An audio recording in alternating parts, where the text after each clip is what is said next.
mbulesa është një armë e cila e mbron femrën dhe ndjehet më e sigurt. Isha njëherë në Austri, në Vjenë, me një vëlla timin, në metro.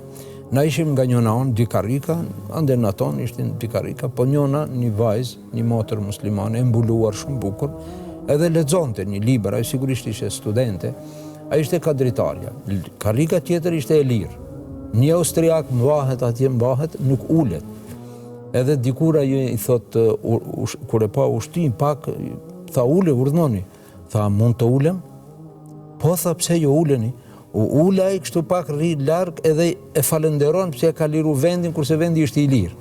Edhe më la shumë përshtypje ajo. Vetëm pse e pa në ashtu, shumë serioze, me mbules, për ndryshe, ai do të uleshte. Mirë po, kush e respekton veten, e respektojnë edhe të tjerët. Se nëse nuk e respekton veten, nuk respektojnë edhe të tjerët.